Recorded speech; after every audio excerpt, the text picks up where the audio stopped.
Oh boy.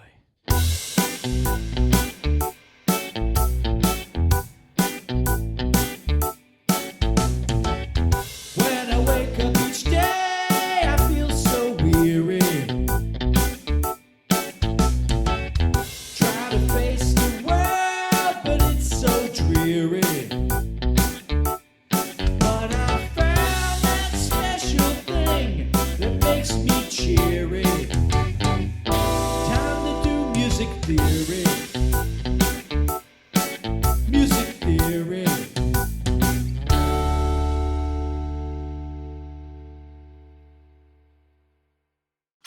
You're watching Adventures in Music Theory with your host, Dr. Robbins.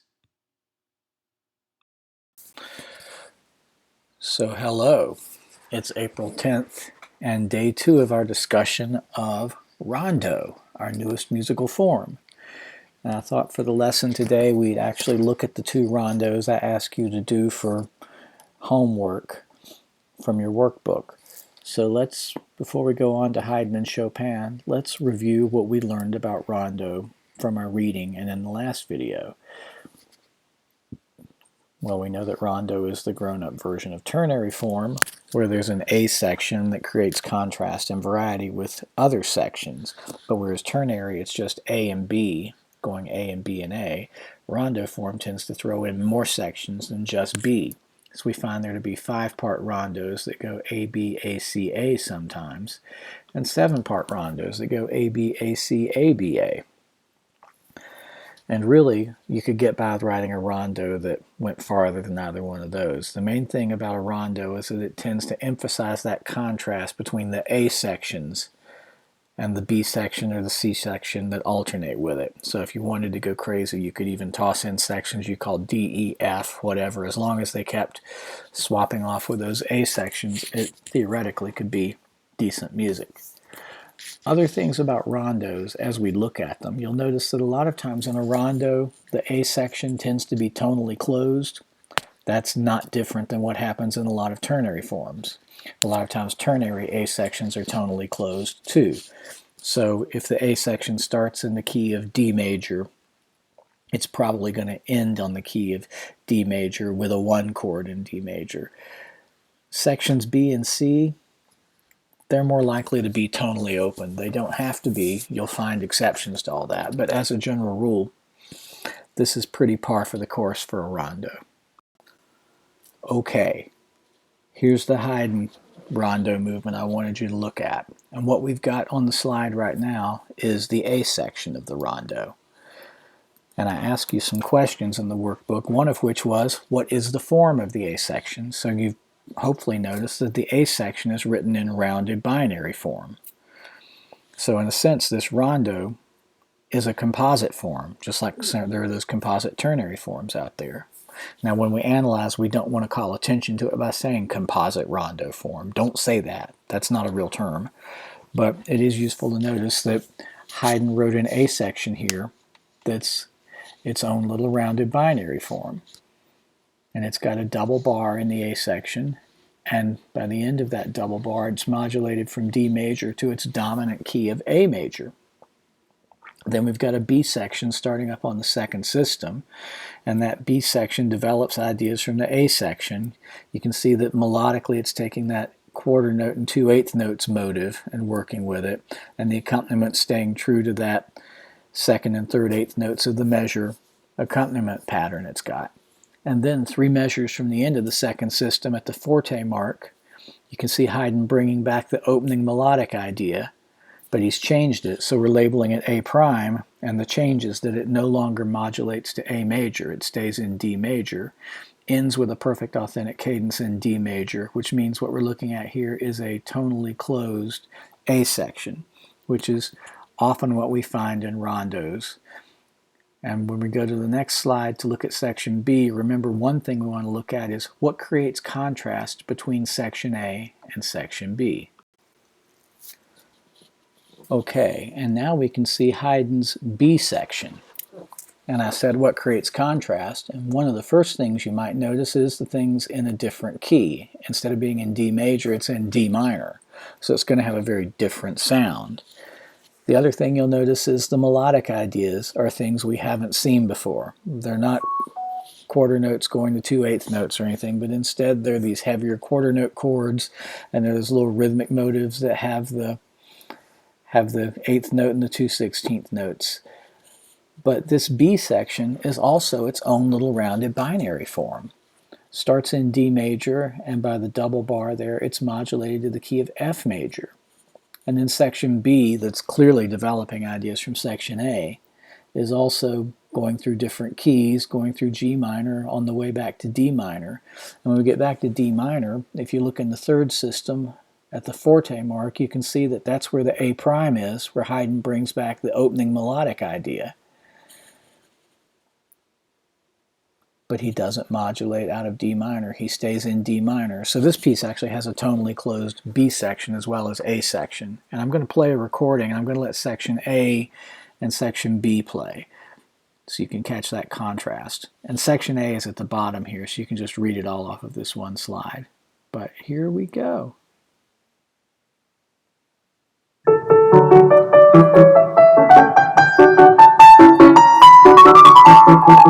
Repeat.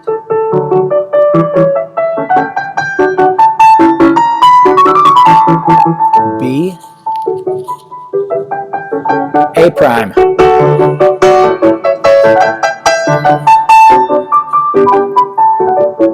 And we'll repeat that.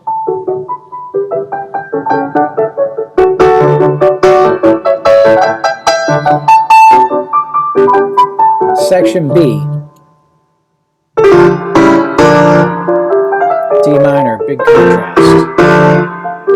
Modulate to F. Repeat that D minor. And the B section of the rounded binary. And the A prime.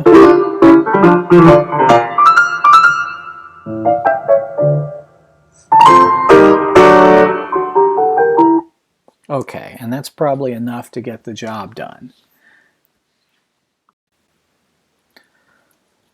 So the contrast between A and B is obvious. And here's section C, which is also quite different from section A. It's in G major, which is a key we haven't gone to before. And if you look, it's got its own little melodic idea, that da-da-da-da-da-da-da-da-da. That's something that we haven't heard before. So section C is also creating contrast. Section C is also tonally open, because if you look at the end of section C, there's this transitional passage down there in the fourth system after the second ending that leads back to D major. And it leads back by sort of dwelling on A and preparing us through dominant harmony for the sound of D major coming back. That's the most transitional passage in this work. And that leads us to the final section A. So this Haydn piece gives you a good overview of a 5-part rondo. Section A in D major, section B in D minor, section A in D major, section C in G major, and then section A coming back again in D major. And sections A and B were both little rounded binary forms hidden inside. But this is a pretty clear example of 5-part rondo form. And here's the Chopin Mazurka, which is also written as a rondo. And it's got the A section that happens in B flat major. And it's a 24 measure A section the first time, because what the A section is made up of is a 12 measure 3-phrase period. Perhaps y'all remember going over this in class. And then Chopin just repeats that 3-phrase period. But the first A section is in B flat major. And if you look at B section, then you'll see that he starts out in B flat major, but modulates to the key of F major before coming back to B flat major at the end, or before going back to B flat major for the next A section. And I'm going to play section A and B and even section C so you can hear how each section has its own different melodic idea. Section A has a lot of disjunct motion and a lot of big leaps down. Section B is much more smooth and conjunct with its melodic ideas that tend to move up. And section C has smooth melodic ideas that tend to move down. So I'll play section A and then section B, and section C. Here's section A.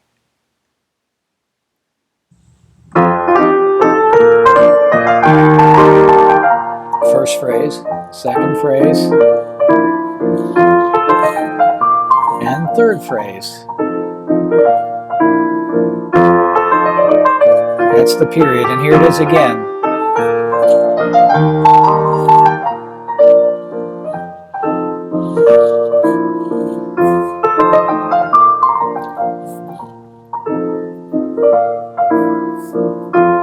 And here comes section B.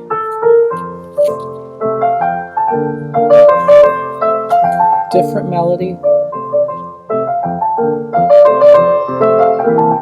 And section A.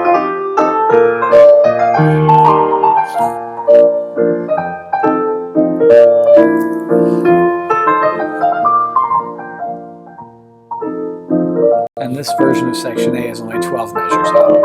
And here's section C. Oh no, it's section B again, I'm sorry. I didn't see the repeat sign.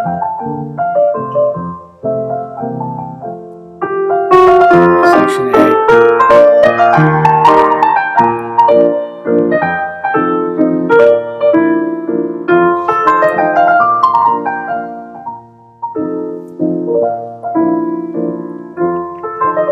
Here's section C.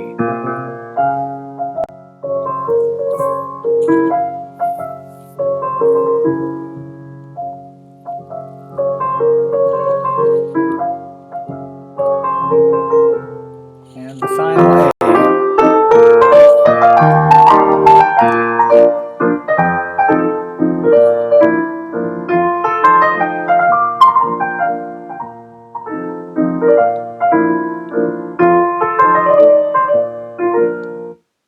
Okay, and I'm not going to take the repeat of section C and section A, but you get the point of how this piece is constructed, and you can see how there's that contrast or variety that characterizes the piece, where the A section sounds different than section B and section C, but the A section is also very memorable, so we sort of latch onto it as listeners, and that gets us through the piece. We hear it as a series of alternations between that A section and then sections B and section C. One of the trickiest parts, by the way, is figuring out what key section C is in. It's not in G flat major, it's in B flat minor. And if you think about it, those G flats and D flats and E naturals would make a nice little augmented sixth chord in the key of B flat minor, and that's what they ultimately wind up doing down at the end of that section.